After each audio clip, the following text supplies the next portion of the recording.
Happy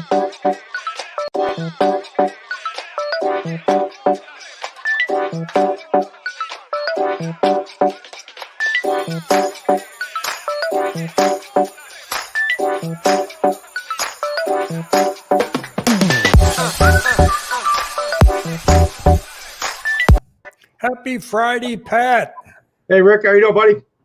Oh, I can't complain. I can't complain. So, except I got a bad tooth. So that's the only thing I can complain about today. So I went to the dentist yesterday and he told me what he could do. And then he gave me the bill. So, man, so that's a nice. Did you try the hydrogen peroxide? You know, they were out. Went to Albertsons. They said, we're out.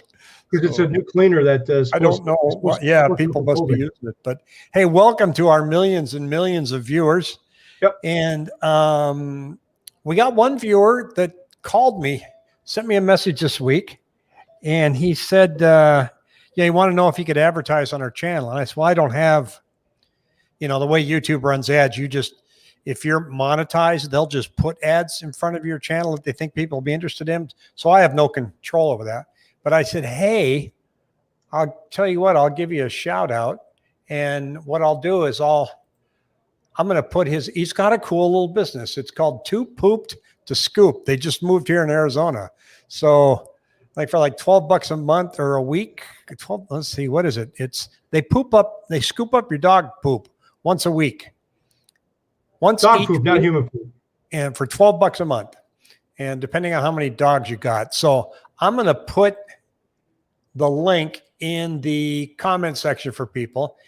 And look, if anybody else out there's got a local business that you want to promote or anything, shoot, just let me know. We'll just put it in the comment section for people to see. And there it is down there in the bottom there, Too Poop to Scoop. And so I thought that was pretty funny. That's a good idea because I was watching my next door neighbor. I don't have dogs, but I was watching my next door neighbor's dogs for week and a half. And I would, my goal was basically every 4 or 5 days, I'd let the stuff season and harden so I could pick it up. And I couldn't pick it up right away. But I mean, there was quite a few piles. It was pretty amazing.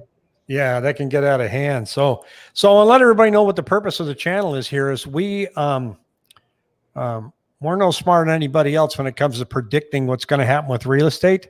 But we're just trying to show you the numbers that we see and let you know if something jumps out that we think is good or bad.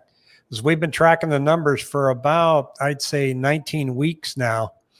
And so, we're establishing a baseline. And I like the analogy you just shared a little bit there, Pat. Said, you're like a passenger in the car, and we're all taking this ride together. And you go, watch out, Rick, there's a deer. So yeah, spoken by a true Wisconsin guy. Exactly. So that being said, this week we are seeing inventory, slightly increasing. We're up to 8790, but nothing's really changed, and it's up simply because it's October. We're not seeing an election slowdown. Usually, there's a lot of anxiety. Yep. And buyers kind of back off a little bit and everything. But we had 4,200 new listings come on the past 7 days. And lo and behold, 4,200 new contracts. So it's still right there. Nothing's moving. And so there isn't a jump in seasonality, and there isn't any anxiety that's keeping people from going out. Now, the watch that we need to do is, and this happens every year, but this year, who knows? We always see a real decrease in inventory, during the holidays. Yeah. So if we're already sitting down there at 8,700 units today, it'll be interesting to see what December looks like. Yeah. I mean, there's always less traffic, from a buyer standpoint. And that's why those people are really, like we talked a couple of weeks ago, those people are really serious about buying a house, to get out there. And you might have, instead of 10 offers on a house, you might only have 3 or 4. Well, December is a great time to list your house because the people that are out there are serious because they're planning on moving in January. Yeah. And really, when you think about it, if you're, you don't want people coming through your house in the holidays, in this market right now, you're probably done in a couple days. So you're not really disrupting your whole holiday. Now you're going to have an inspection, and then, an appraisal, but you're going to be ready to sell your house and move, in January. But then I understand too that, who wants to go house hunting in the middle of the holiday season? Because if you've got your house up for sale, now you got to go figure out what you want. It just gets tougher and tougher. One other quick, interesting statistic. I'm always asked, so are you getting a lot of buyers from California? How many people are moving from California? I looked up the cost of a 15-foot U-Haul truck from Los Angeles to my zip code. Mm-hmm. And that truck cost $1,040. What? Now, I'll let people put in the comments section their guess on what it costs to rent that truck going from Chandler to Los Angeles. Then I'll tell you what it is in a couple minutes. So, wow. So $1,040 For how big of a truck? 15-footer. 15-footer. Yeah. So an average size U-Haul, or not as big, not big, but not small either. Yeah, like a 1-bedroom house or something. I mean, or an apartment. You're not gonna move a lot in a 15-footer, but the prices go up exponentially from there. So I'll tell you the price going the other way in just a moment. Total forbearances went down again this week, and we have 5% of total loans out in the country right now are in forbearance, which just means they're delaying their payment. We have 53 million loans in the country, and 3 million of them are in forbearance status. A lot of people, not a lot, but a pretty healthy number. When the first reset came, you had 6-month period and then 1 year, they started making their payments again. So they went back into the market. So that's when we saw the fall off there a couple weeks ago. Yeah, in September. There's a lot of chatter out there that the forbearance number is going to turn into defaults when we hit the reset button again, which I think is at the end of December. Or is it the 1st of March? I think it's the end of March. Yeah. Because that's when they implemented it. So you could have your 6 months and then they reset it for another 6 months. So, trying to put your finger around what that number is going to look like if you take the worst case scenario and say, we're going to have a lot of homes put back on the market. I don't have a number of how many mortgages there are in Arizona. No, I tried, it was kind of a fuzzy number you and I were trying to find. It's kind of crazy. I think I'm going to try to contact my title person and see. I know we can get that number. I just have to talk to the right person. Yeah, because if I just look at population, I mean, I kind of come up with, we're 2.1% of the nation's population of 330 million people. Yeah. And our homeowner rate is like, so if we're 2.1% of that, then maybe we're 2% of those $3 million in loans that are in forbearance. I mean, that's a safe calculation, right? Yeah. And that's 60,000 loans. I don't think we have 60,000 loans in forbearance in Arizona. I'd like to find that out. And if they all go, I can't make the payment, I can't catch up, and they want to put their homes on the market, not foreclosure, but they want to sell them, how much of an inventory spike is that going to be? Well, that's a good point. I mean, I know that the lenders now, they're basically Fannie Mae saying, if you get caught up, if you get caught up on that 3 months, the 3 months, say you're in forbearance for 3 months, you get caught up, you can refinance. So people, I'm seeing requests from some of the loan officers at our company asking, most companies right now have a forbearance, program where if you get caught up some way, shape, or form, you can refinance. So that's going on right now too. There was some question mark as far as what's going to happen or credit, but I haven't done one personally yet with somebody that's refinancing coming out of forbearance. but I have seen some of our loan officer, other loan officers at our company, put a question in and say, hey, you know what, can we, you know, had a guy who's in forbearance for 3 months. Basically, if he's caught, you know, most lenders now, like I said, have got a program like, hey, if you're caught up, you can refinance. Yeah. Yeah. Okay. What's your guess? So a 15-foot truck, LA to Chandler's $1,040. What do you think it is going the other way? 275. Close. 199. Wow. That's a supply demand equation if I've never seen one. They're all coming this way. Nobody's going that way. So wow. Now the Mortgage Bankers Association came out with a survey. That's you guys. And they said they're expecting mortgage originations to hit a new record high of 1.5 trillion next year, which is an increase of 8.5%. So people are saying that we're going to have, you know, the economy is not looking good and housing is going to crash, but everything we see is telling us the opposite. So 8.5% increase. Now, number of refinancing, they expect that to drop off dramatically, but it's being driven by, they said a strong year for the mortgage market fueled by low rates, an increase in home building, sizable demand from millennials, and a pandemic fueled desire for larger homes. People want a larger home because they're working from home and the wife wants him on the other side of the house during the day. So yeah, just get another thing get out of my kitchen. Yeah, exactly. You know, sales and vacation homes have there's definitely acceleration there too. I guess that number was up like over 34% year over year in September. Yeah, and I can see why. I tried finding an Airbnb to go to Sedona next weekend. And first of all, I could hardly find anything. And I could not secure anything that would have been under like $500 just for 2 nights.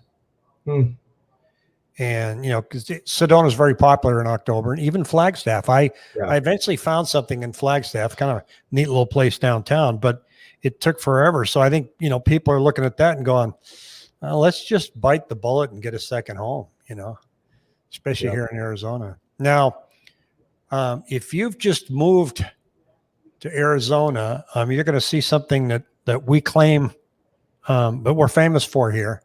Because Tuesday we're supposed to have a high of 63, and we put on winter jackets.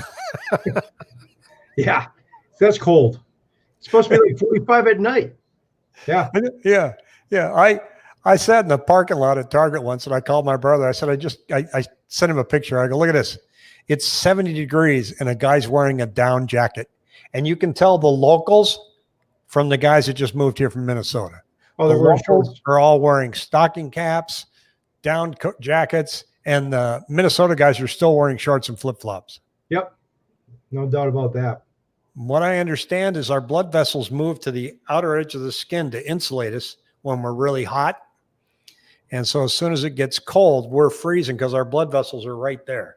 So, but that's fun to watch next week. You know, when it gets cold, don't laugh at us. We can't help it. Pat, mortgage rates clicked up a little this week. Yeah, a little bit. Yeah, there's obviously nervousness about the bond market. The bottom line is they did clicked up a little bit. The cost, I mean, the rate could be, let's say I was quoting somebody 3, and let's say the cost would be $500. I could still get you 3%, but instead of $500, now it's maybe $1,200. So a lot of times the paper rate, the note rate doesn't change, but it's basically the cost. We'll kind of day to day, and then they've been edging down. Obviously, it's trading. The bond is trading like it's been in a holding pattern because obviously we got a lot of big news with this election, and it's been waiting for the stimulus package. If rates are going to go up, if the stimulus package, they say, if it's passed, if they go up, where rates go up, I mean, it seems like in this day and age, we're so used to the last 6 months to, being so benign that if rates went up a quarter of a point, people would lose their minds. You know. Yeah, and I'm just concerned that we're now a country that is just living and expecting stimulus, and there's not a whole lot more the Fed can do. Yeah. And and I did have. It's interesting. I had a viewer comment the other day talking about the Fed, outside of just getting down to really low interest rates. You might start seeing different types of mortgage products out there, because as homes are getting more unaffordable, maybe they're going to put out 50-year mortgages to get you a better payment. They did that before. They did that. They did 40-year mortgages, things of that nature. I just don't want to see them go into, they pretty much took away the interest. There's interest only, very few interest only. There are interest only programs out there, but very few and far between. It's basically a outside the box program now. And it's lenders really want to stay away from interest only loans. Yeah, I wouldn't want to touch it as a borrower. Yeah. So I saw another loan officer saying that she's working with an agent, and the agent has written 9 offers for her client, and it's down payment assistance. And in every case, they haven't asked for any concessions, and they've written offers that are over the asking price. And 9 offers in, she's still not getting anything accepted. And I can see, that's what's tough for these down payment assistance programs. But some of the advice that I read was, well, look, craft an offer where maybe your inspection period is only 3 days, and you're not going to ask for any repairs. So you know, the thing it is with these FHA though, the thing it is, that's a kind of a black hole, because if down payment assistance program, it's typically, there's conventional down payment assistance, but for the most part, it's gonna be FHA, and FHA is, some can get kind of dicey on some of these inspections if there's something missing. Yeah. So it's too risky to me to have to write those kind of offers. And that's where we started talking just a while back that, I wish this bidding war would cease. And we're sitting there with 8,700 homes. We have to be at 16,000 homes on the market for the bidding wars to stop. And we have to be at about 25 to 30,000 for the market to be normal. Mm-hmm. So it's until that number goes up, we're going to continue to see this. Now, that number could go up just from buyer fatigue if they feel like they're being outpriced. But if we have this, still continue to have this influx from other states like California, where they're coming in with cash, and, and I had a viewer today just send me a message saying, he's got cash, but he's going to kind of wait for the market to settle down. And honestly, if you've got cash, you may not need to wait for the market to settle down, because it's everybody else competing with you with FHA mortgages where there's an issue. Yeah, and I think somebody's got cash. Just to add on to that, if you got cash, say you've got $500,000 cash, and I think people have to really sit back and say, okay, if I pay $500,000 for this house and it goes down a bit, I think the bottom line is, if you find a house that you really like and you feel comfortable in it, I think the buyers got to ask themselves, what are my opportunity costs? And this is what I go over with buyers when they're talking about, well, I'm looking at this house, a $400,000 house, but I think we should, could get a little, cheaper. I said, you've been looking for 6 or 7 months. You love this house. What are the chances are that you're going to find a house like this you're going to fall in love with again? It could be another 5 or 6 months.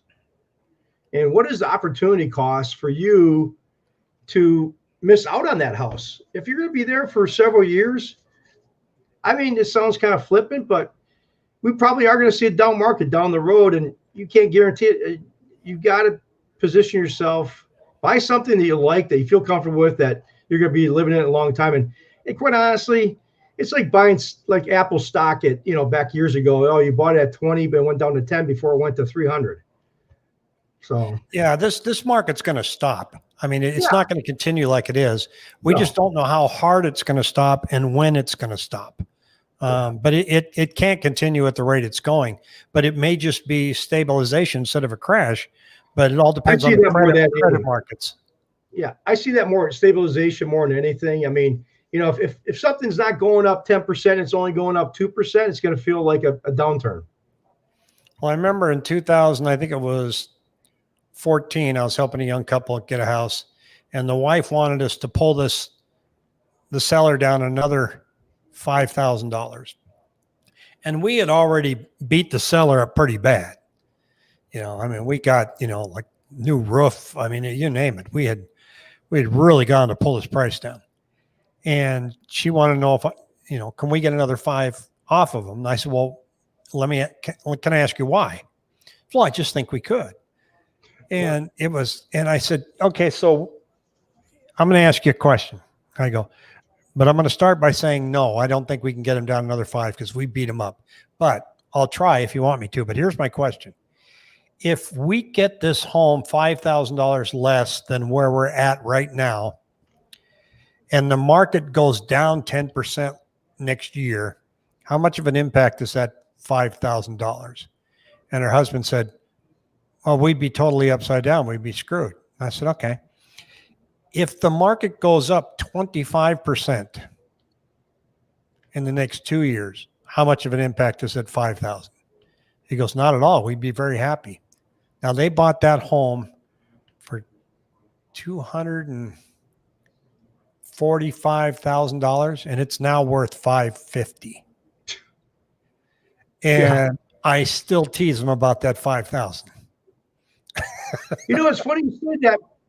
It's funny you said that because I had the same thought process a couple of days ago.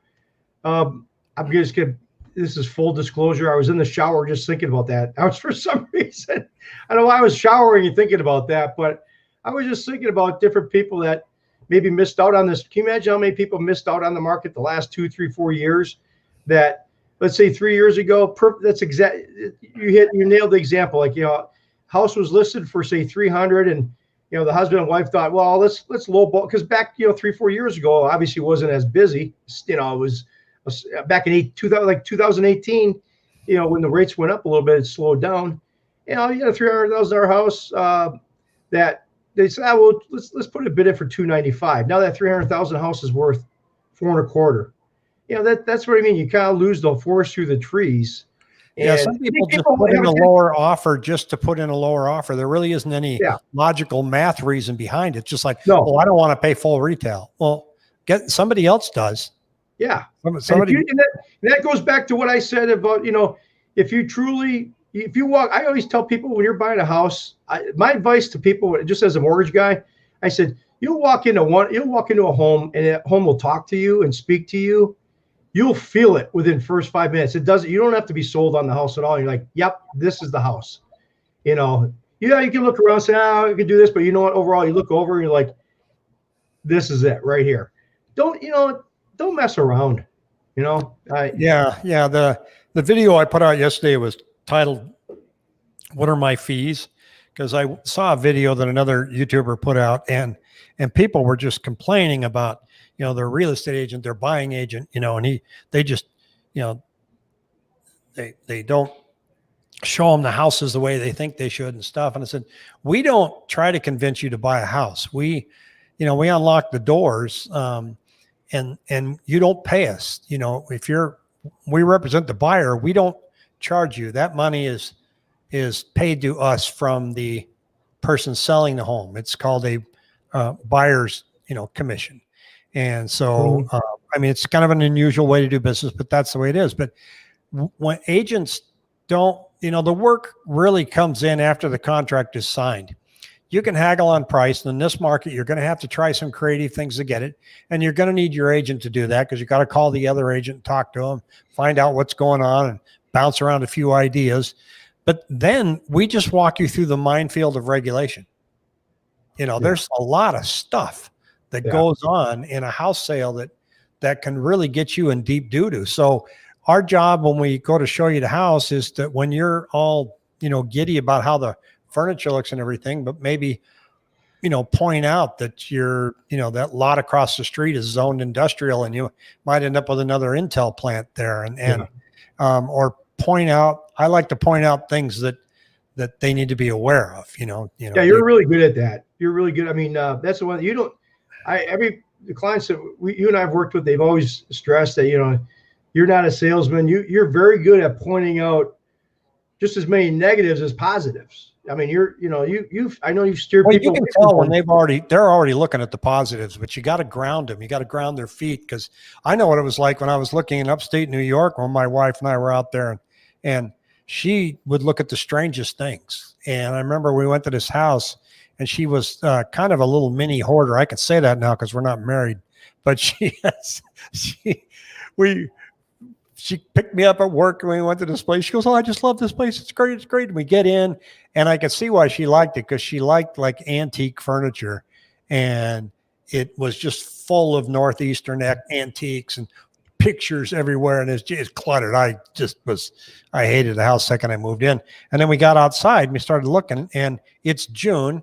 And in the back patio, there's all this like standing water back kind of by these trees. And so I'm out there with a real estate agent, and she says, "Well, what do you think?" And my wife's waiting for me to say, "I'll love it. Let's write an offer." And I go, "Well," I said, "first of all, this standing water out here," I said, "that means we'll never be able to use this backyard because the mosquitoes are going to eat us alive."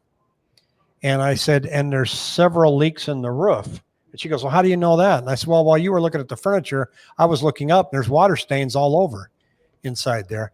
And there's a bee's nest right there. See them coming out? There's other bees inside the house right there." And I said, "While you guys were all looking at the furniture and the decorations, I'm checking other stuff out." And I think that's what a good agent does. Well, when we found the house we wanted, we both knew the second we walked in the front door. Yeah. We just looked at each other and go, "That's what I'm saying." And the agent picked up on it. She goes, "All right, we're writing an offer. This is good." Yeah. And, that's what I mean. Yeah. Yeah. So, but then you get as far as what we agents charge buyers, we don't. We get paid the commission on the sell end, but we can help where help is needed. The last transaction I had, I gave them $800 in seller credits towards closing costs. I was just running a special, which now I want to let our YouTube viewers know that if you use me to buy a house or to sell a house, I will contribute $1,000 in seller credits. You just have to tell me that you saw me on YouTube. And, but those come in handy because we had to give them $500 credit in lieu of repairs because they were in Chicago, and they used my $800 seller credit. So it was no big deal. And sometimes I've had to get in and offer a home warranty. You want a home warranty? Well, I don't know. I'll tell you what, I'll buy it for you. So we can use those commissions, and I'm sure you do the same thing on your end. Yeah, I've done it a lot. I mean, I'm a little bit more restricted now with the new compliance rules with Dodd-Frank, as far as there's still ways we could do it, but obviously give a lender credit, obviously through rate, but it's more restricted now because of the mortgage compliance laws. Unfortunately, that's what sucks about, once again, you've heard me complain about this the last several years. When the government gets their hands in things and you start making rules and regulations on the mortgage side, I've seen in 21 years, anything that I've seen that mortgage guys have tried to help out a client years ago, now they can't do it because, like I said, a certain regulation, they can't do this or do that. Before, I was trying to help clients out. Years ago, I'd give people a transaction. I remember years ago, we were short $2,500. It was $2,000 or $2,500. I said, I'm giving up whatever I can in my commission just to get this deal done. And I could do that before. Now I can't do that with Dodd-Frank, which really stinks. Well, I had one in Gilbert. It was about 3 years ago, and we got down to there was a dispute over a door, and he wanted the seller to give him $200. And there was a dispute as to whether or not it was picked up during the inspection, and it wasn't. And it was $200, and they were both just tooth and nail fighting each other and getting angry, and the words are bad. And I got a hold of the agent, and I said, "Look, I'll kick in 100 if you'll kick in 100. Let's just do this." And so she floated it by this guy, and he said, "No, I want it to come out of the seller's pocket. And I told the agent, I said, with all due respect, he doesn't have the right to say where the money is coming from. And I said, so, and she goes, well, I talked to him. I just got upset and I said, look, we have 10 minutes to solve this issue or I'm calling your broker. He can't make that kind of a unilateral decision. We're offering him the $200. I'll pay for it.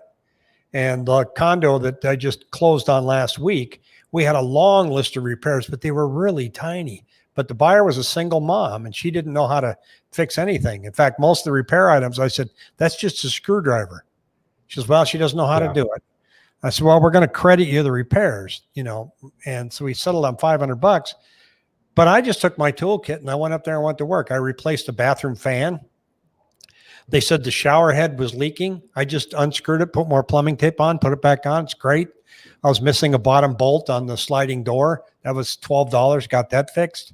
And it was all things that you and I do to our places every day. But these new buyers are used to renting and they're used to a move in, move out checklist. Yeah. It's got to be spotless or you use your deposit. And well, it bottom line is it really helped. Like you and I've had the transactions we've had. It seems like everybody works in unison.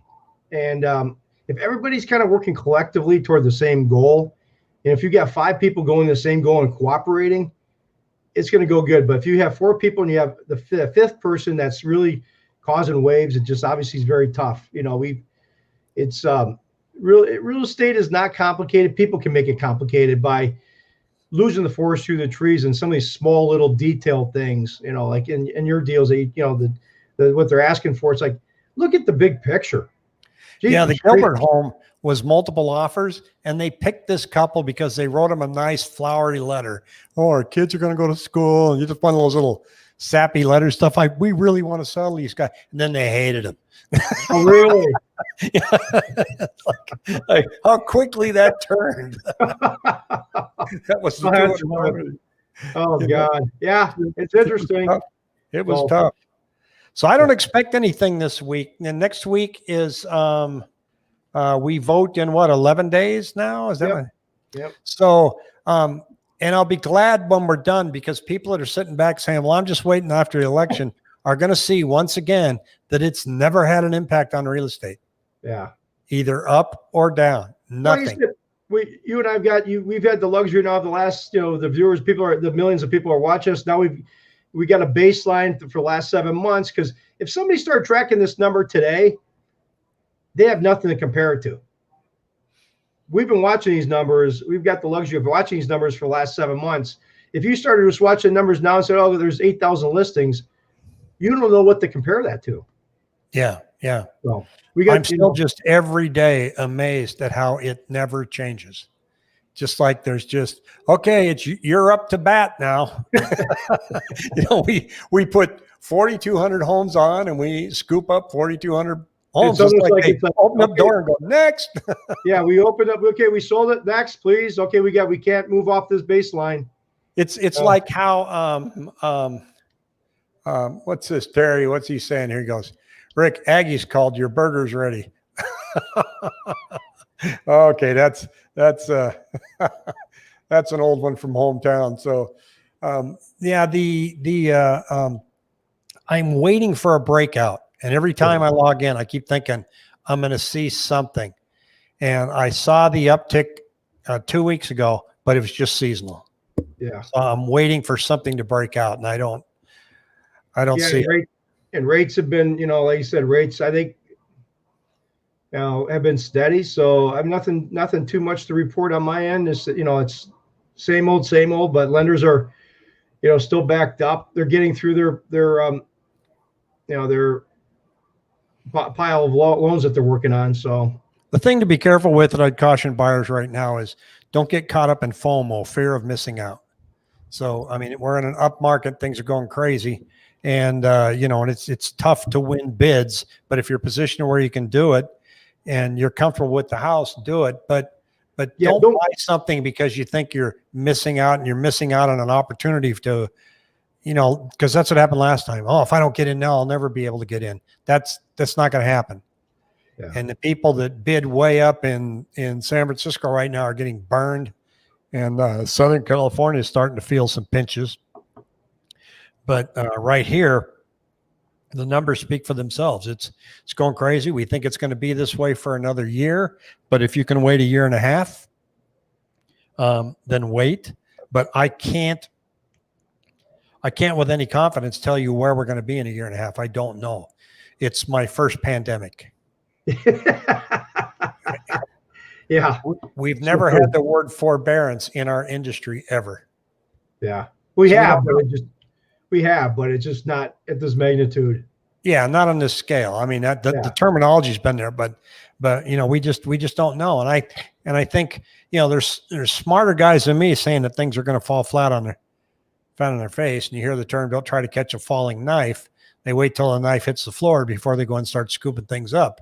And I agree with that, but the numbers are telling me that we're not seeing a slowdown anytime soon. And the numbers are also telling us that perhaps this forbearance number is not going to be the end all that we think it is. Mm-hmm. Yep. Exactly. But all right. Well, look, have a super weekend.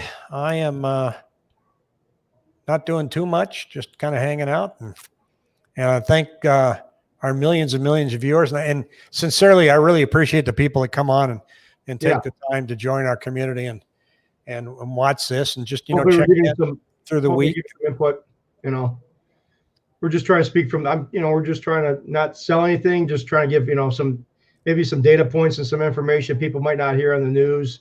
If there's anything that people want, from a mortgage, side, feel free to chime in the next couple of weeks. So, yeah, shoot us an email if you have any questions, or if you have any topics that you want to see us cover on here, let us know. I know we're always going to bring you the same, the inventory numbers and the trends, but there's stuff out there I know you have questions about. See, you're the good guy in the relationship. I'm the bad guy because people like to buy homes, but they don't like to do mortgages. Yeah, well, that mortgage guy. Yeah, I'm not that bad. Yeah, it's a necessary evil, but you're the good guy. Yeah, all right, buddy. All right, have a good one. See ya. Have a good weekend.